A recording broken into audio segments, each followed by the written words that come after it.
Hey everybody, it's the Mad Master here. I'm just doing a quick video to thank the now over 300 subscribers that I have on my channel. I guess it shifted to 300 the other day, and it took a while to get to 200. But in the interim of time that it took to get to 300, that's minuscule amount compared to the 200, which was pretty surprising. I think it was February of this year it became 200, and now it's 300. So thank you for subscribing, and thank you for watching my content.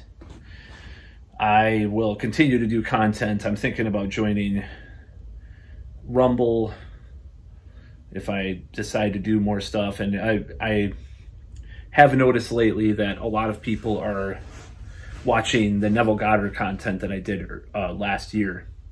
It seems to be the most watched content on my channel at this point from the last 2 years.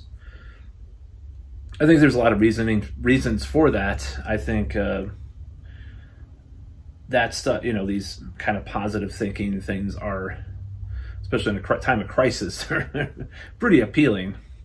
I just did this video that a first version of what this video was going to do and what this video was going to be, but I decided to just do a shorter version of this because it was going on 15 minutes. But to thank people for subscribing, what can you look forward to in the future? Well, for one, I'm going to try to do more music stuff, and I'm trying to get back into the more spiritual realms in my life, and it's been really difficult the last maybe year or so, maybe, you know, around December of 2020, January of 2021. I kind of let go of some of the things I was doing in 2020. So in a way, 2021 was worse because I had less hope. The valleys weren't as deep as 2020, but the peaks were a lot higher, but the valleys were a lot longer traveled in 2021, I feel like, because even if they weren't as deep, if I wasn't not as down on the world or life as I was in 2020, it was a consistent anger towards the world and the events that have happened in myself, you know, my own life. So it's been very challenging, very difficult. And I noticed that last year I did have more hope in general. I think that's part of the reason why I was getting into Neville Goddard and getting into a lot of those things, those ways of thinking. So migrating back to that is going to be a challenge because I am so cynical and skeptical about a lot of things that are going on.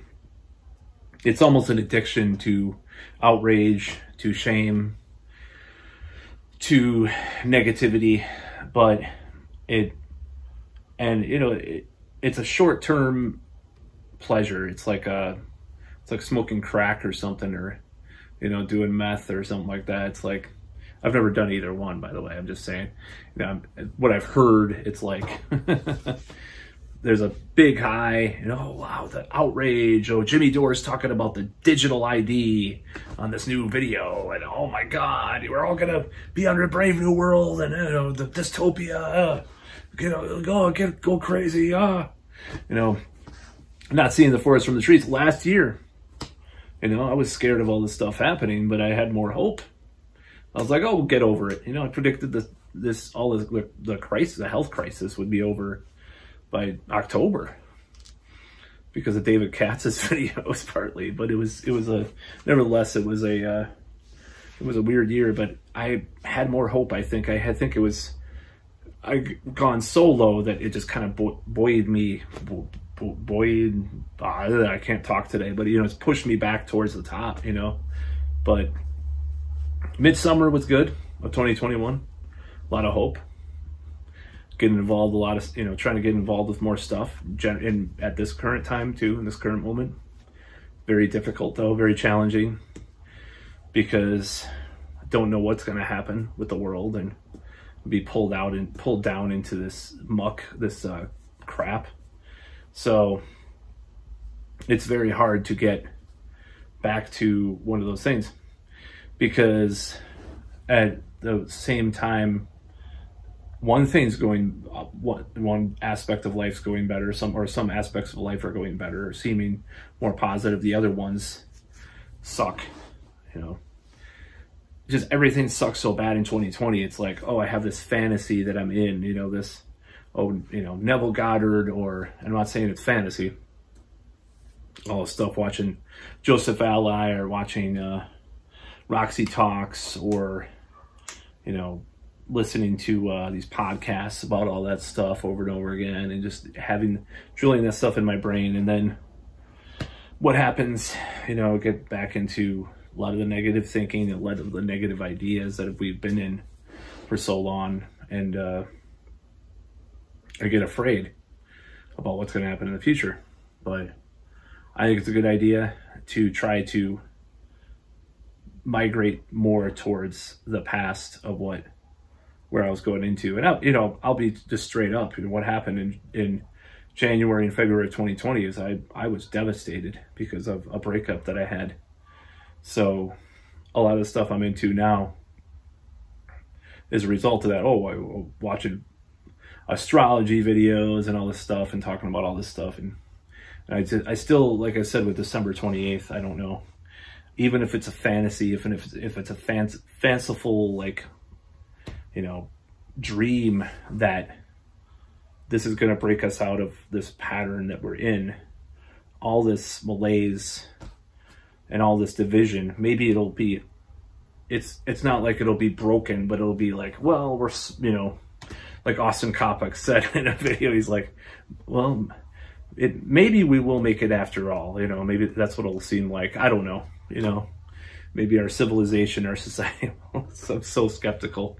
I've listened to, the last 2 days, I've listened to Gordon White's podcast where he has Austin Kopek on it, you know, talking about predictions. And I listened to astrology podcasts. I listened to some other stuff. Today was a good one I listened to, and I'm trying to remember what it was called. It was about Jupiter in Pisces and Neptune, you know, kind of conjuncting or squaring or whatever, and all that stuff that was going to happen.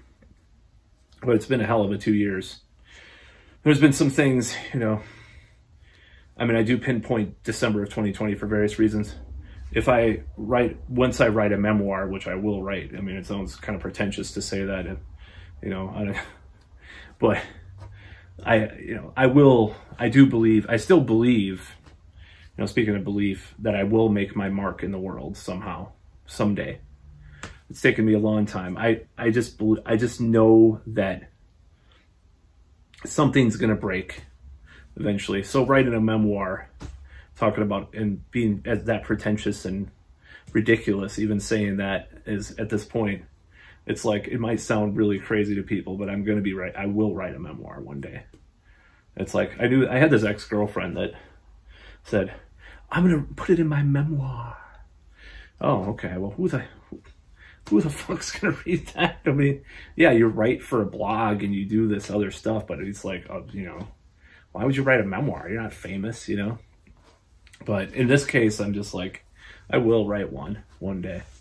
But I will talk about some of the stuff that I haven't talked about that happened in December of 2019, which was the start of this cycle that hopefully will end. And we had a little taste in mid-spring, midsummer.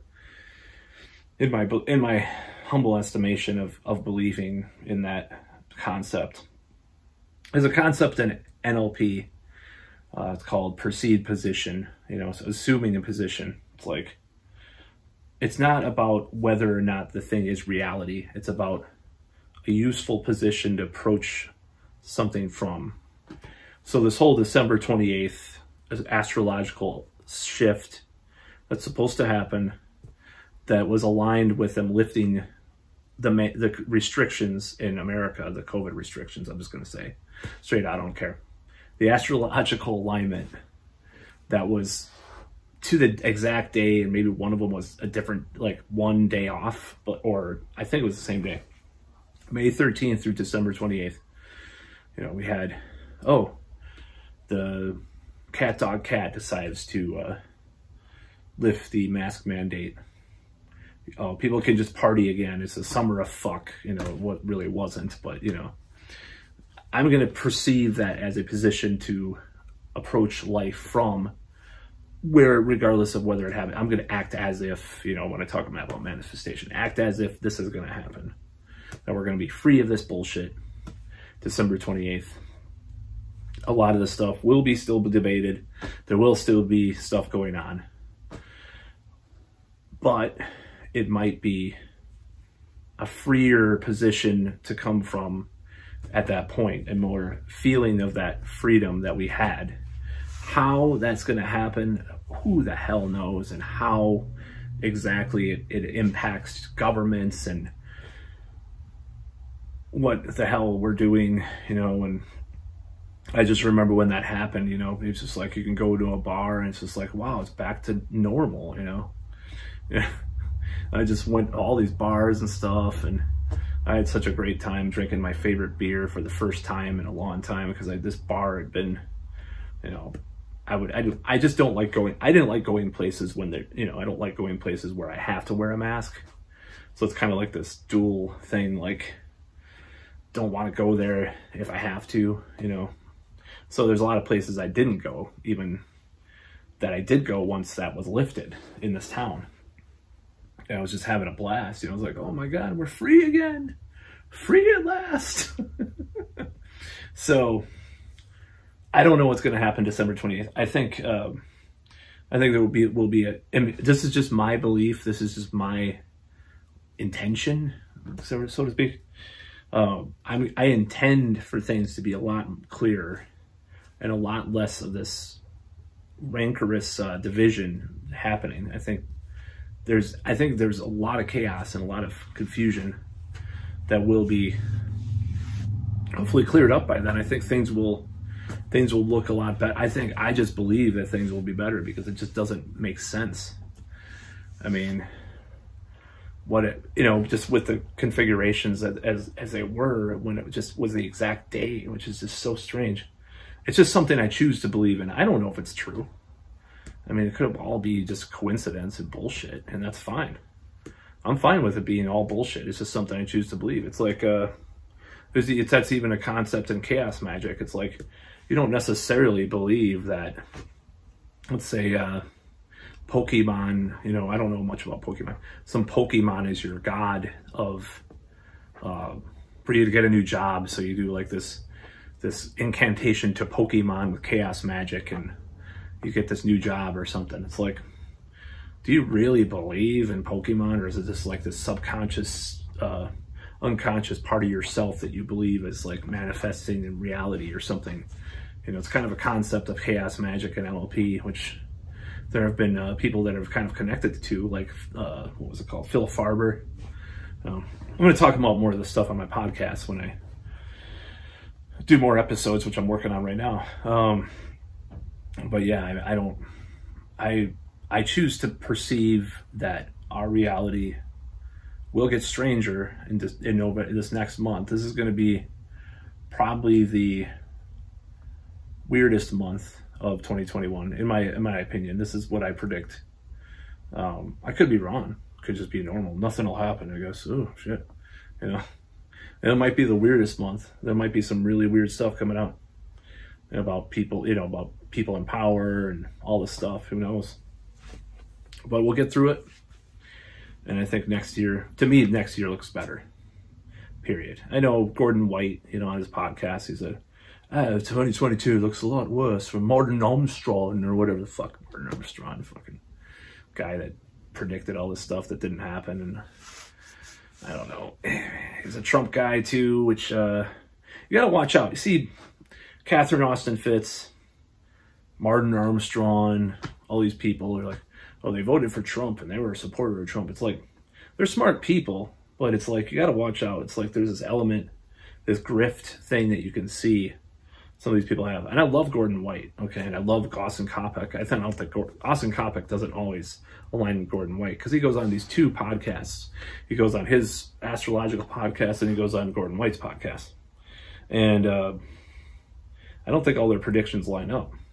Oh, we're in the middle of the next year's the plague cycle. Oh, because Martin Armstrong said it. You know, maybe he was right about like the 2008 thing, and then he got famous because of that, this Martin Armstrong guy. Who was a convicted criminal, by the way, I might add too. And it's like, who do you trust, you know? You know, there are a few people that I do trust, like Max Blumenthal, you know, people like that. I do trust some of those people to some extent. I don't know if they're right in their pontifications about what's going to happen. They could just be thinking about the worst case scenario.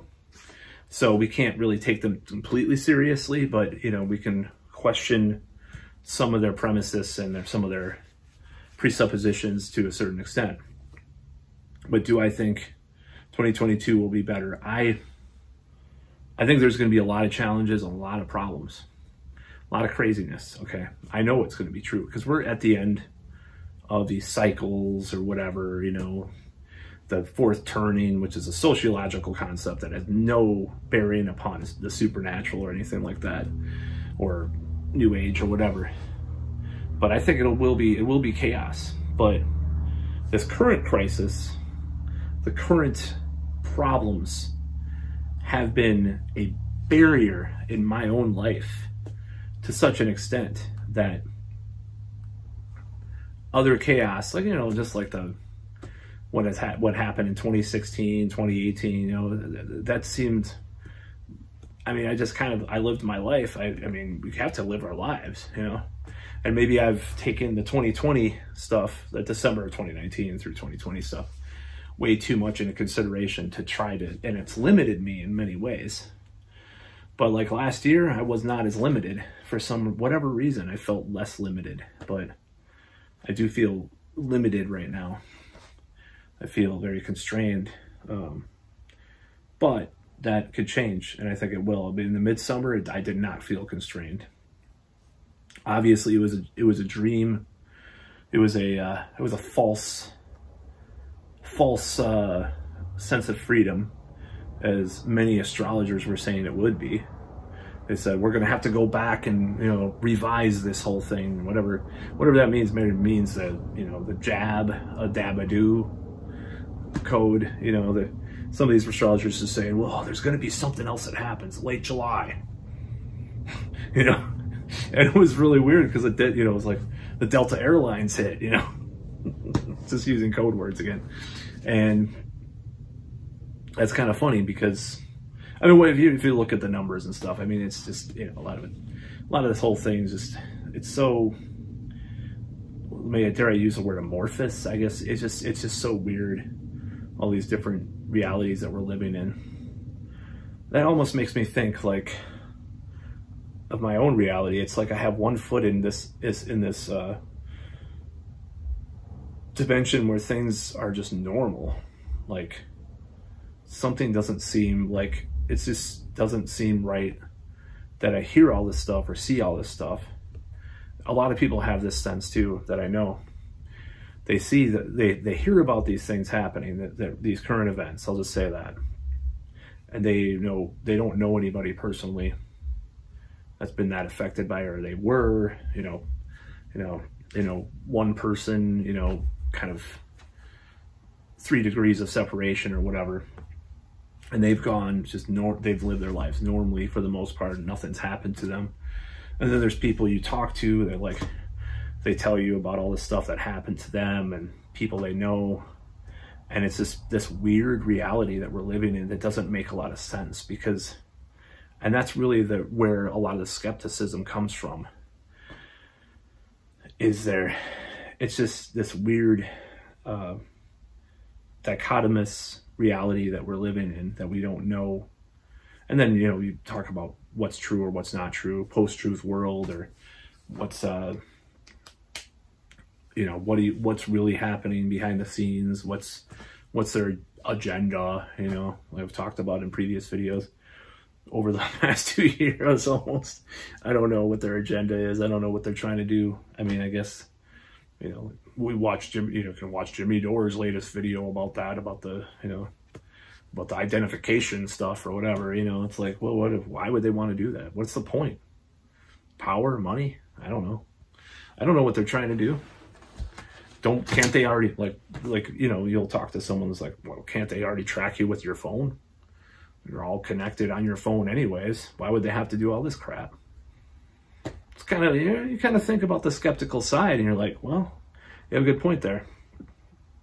Well, you know, I was going to do a separate video for this, but, oh, well, if this whole thing, actually, I will do a separate video for this, but I won't talk about that in this video. So, anyways, thanks for subscribing. I'm going to do probably a lot more new agey kind of videos. I'm going to get more into that because I'm going to kind of try to tie it together with my podcast and my other stuff and do more musical commentary as well. I don't want to talk about, I hope 6 months from now, I never have to mention the word COVID in a video again.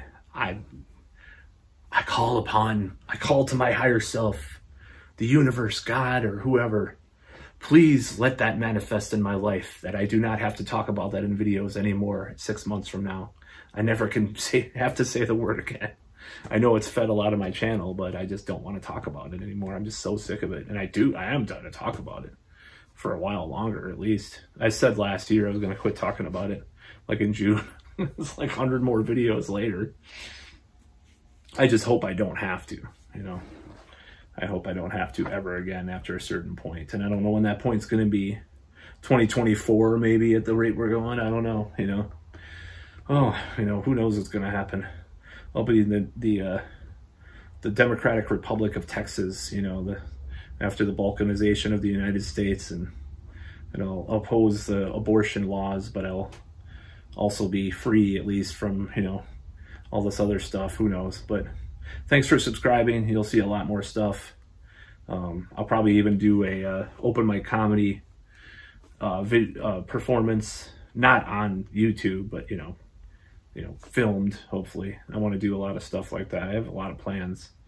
Sometimes I don't do all what I planned, or it takes years. Like, there's been songs that I've been recording that I wrote the riffs when I was 15. So everything's long term with me. I guess that's because my moon's in Capricorn or whatever. But anyways, see ya.